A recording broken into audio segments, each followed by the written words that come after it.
Hello student, 365 days current affairs में आप सभी का स्वागत है। आज का इम्पॉर्टेंट न्यूज़ थोड़ा फैंटेसी से रिलेटेड है। जैसे आपने देखा होगा flying car will be the reality, तो उससे रिलेटेड एक चीज़ है। देखिए, हर बंदे का सपना होता है कि हमारे पास एक उड़ने वाली कार हो, हम उसमें घूमें। तो ये 2030 तक रियलिटी हो जाएगी। और ये यूरोप में हुंडई चीफ जो हैं उन्होंने बोला है, उन्होंने वहाँ पर पहली पोर्ट भी बनाने की कोशिश कर रहे हैं। जब वहाँ का खुद का पोर्ट होगा जहाँ पर वर्टिकल लैंडिंग इलेक्ट्रिक व्हीकल्स कर सकते हैं, तो ये रनवे के बिना होगा। जाहिर सी बात है, ऑटोनोमस डिलीवरी होगी और ड्रोन्स जो हैं उनको भी ये लैंड और टेक ऑफ कराएंगे। और इन्होंने प्लेज किया है 1.5 बिलियन अर्बन एयर मोबिलिटी में 2025 तक देने के लिए। तो एक बहुत बड़ा इवेंट बन जाता है ये आपको समझना पड़ेगा। इसके बाद फैंटेसी ऑफ फ्लाइंग कार जो है आज रियलिटी बनने वाली है। कई सारी कंपनीज इसके लिए काम कर रही हैं और आने वाले टाइम पे हो सकता है हर एक शहर में दुनिया के ये ऑपरेशनल दिखे। हुंडई यूरोपियन ऑपरेशन के सीईओ हैं मिशेल कोल। उन्होंने बोला है कि वो कॉन्फिडेंट हैं कि जल्दी ही इसको इस डिकेड के अंत तक रियलिटी में बदल देंगे।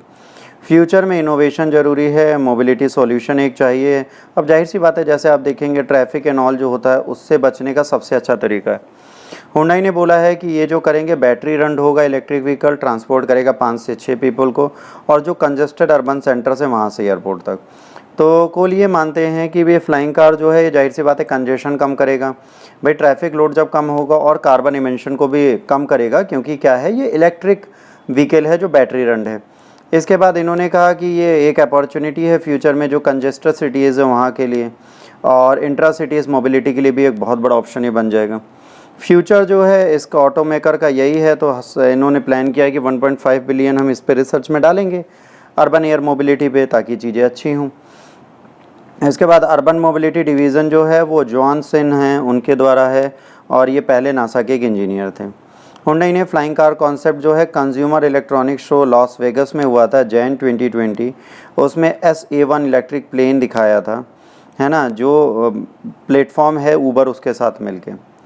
हुंडई पहले रनवे के लिए काम कर रहा है, जैसे आपको मैंने बताया। ये क्या है, ये प्रोबेबली इस साल के अंत तक खोल दिया जाएगा। तो यहाँ पर एयर टैक्सीज़ और ऑटोनोमस डिलीवरी ड्रोन्स जो हैं वो सारे लैंड करेंगे। तो ये पोर्ट सिटी जैसे वो बना रहे हैं अपना पोर्ट, पहला एयरपोर्ट जो बनाएंगे वो कुछ इस तरीके का दिखेगा आपके सामने, ये देख लीजिए। तो ये सारे फीचर्स ये लोग देंगे, तो एक एयरपोर्ट टाइप का ही वर्किंग होगी। अब जाहिर सी बात है, जैसे प्लेन उड़ते हैं बट आप उन्हें ख़रीद नहीं सकते क्योंकि वो एक्सपेंसिव होते हैं, वैसे टैक्सी ख़रीदने की ज़रूरत नहीं है। जो कंपनियों से ऑफ़र करेंगे हम उनसे उसकी सर्विसेज ले लेंगे।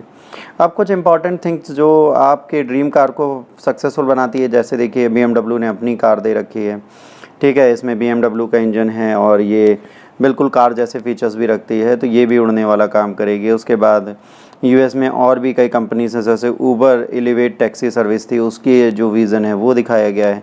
फिर अलकई है ना, 6 रोटर हाइड्रो फ्यूल्ड सकाई क्लेम है, ये जो है 400 माइल की रेंज देगी, ये भी सर्टिफिकेशन बाकी है अभी इसका। इसके बाद टेराफूगियो है, ये भी एक सीट है, फ़्लाइट मोड में 1 मिनट के अंदर बटन दबाते ही खुद को कन्वर्ट कर देती है, ये फ्यूचर का फीचर है। इसके बाद NFT इंक का प्लान है, ये भी है, आस्का जिसे बोलते हैं, ये 2025 तक यूज़ में आ जाना चाहिए, तो ये भी एक फ़ीचर है। अब प्रॉब्लम आती है कि भाई हमने इतनी सारे इलेक्ट्रिक व्हीकल्स तो बना दिए, बट क्या ये इलेक्ट्रिक एयर टैक्सीज़ जो हैं, क्या इसमें कोई लूप होल्स नहीं है, हडल्स नहीं है? सच में है यार। वैसे ही गाड़ियों का पॉल्यूशन सुन सुन के हमारा दिमाग ख़राब होता है। अब देखिए जो पॉल्यूशन वाला है उसमें देखिए बिल्डिंग के आसपास उड़ती हुई कितनी कारें, तो जाहिर सी बात है नॉइज़ पॉल्यूशन बहुत ज़्यादा होगा, तो आपका रहना ऊपर भी दूभर हो जाएगा। इसके बाद एयर ट्रैफिक कंट्रोल, भाई लो ड्रोन्स एटीट्यूड तो हम एटीट्यूड में उन्हें ट्रैकर नहीं कर पाते। अब इनके लिए एयर ट्रैफिक कंट्रोलर कहाँ से लाएंगे? जब ड्रोन्स हैं, आपने देखा अभी इंडिया के एयरबेस पे ड्रोन ने अटैक किया, तो उसको टैकल करना और उसको ट्रेस करना बड़ा मुश्किल हो रहा था।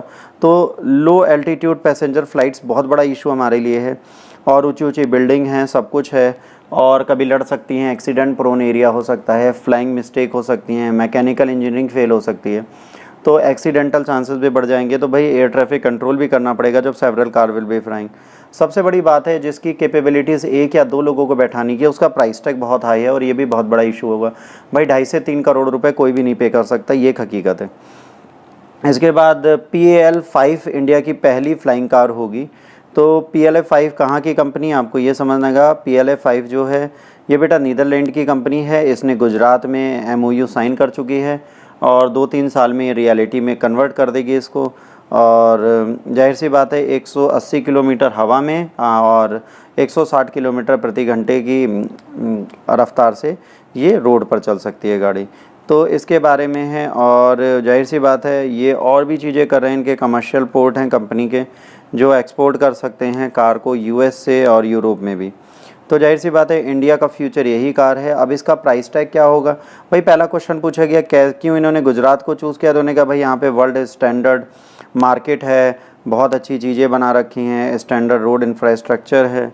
तो उन्होंने कहा कार को अगर कोई भी दिक्कत होगी तो कमर्शियल पोर्ट है, तो हम यहाँ से यूरोप और यूके में भी अपनी कंपनी की फ्लाइंग कार्स को ट्रांसपोर्ट कर सकते हैं। तो ये इंडिया में गुजरात में MOU साइन करके यहीं पर चीज़ें बना रही हैं। और PAV 5 एक बहुत इंपॉर्टेंट चीज़ है, तो ये है पर्सनल एयर लैंड व्हीकल, इसको बोलते हैं PAL, ठीक है, V। तो PLAV का है पर्सनल एयर लैंड व्हीकल, कभी भी एग्जाम में आए यू कैन मार्केट। अब है कि इसकी स्टार्टिंग प्राइस 2.6 है ना, लिबर्टी स्पोर्ट वर्जन जो है PLAV का। और ये जो है इसके जो रेट हैं वो सस्ते नहीं हैं, बहुत सस्ती नहीं आएगी। ये 3.9 CR से ऊपर जाएगी अगर आप इसको लेते हैं। और जाहिर सी बात है अगर इसको आप बात करेंगे तो 2.6 करोड़ से 3.9 CR तक की आ रही है।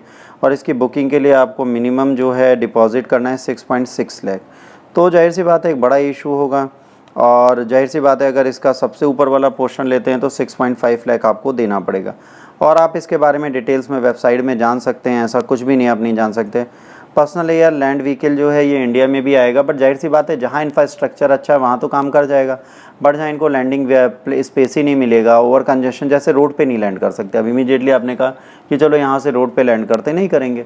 ऐसे व्हीकल्स में कई सारे चैलेंजेस हैं, इनके लिए भी एयरपोर्ट बनेगा। अब ये है कि इंट्रा सिटी आपको ट्रांसपोर्टेशन तो प्रोवाइड करा सकते हैं, बट मान लीजिए इस व्हीकल का जो एयरपोर्ट इन्होंने बनाया वो एयरपोर्ट बहुत वे फार बनाया, तो वहाँ तक जाने में आपको दिक्कत होगी।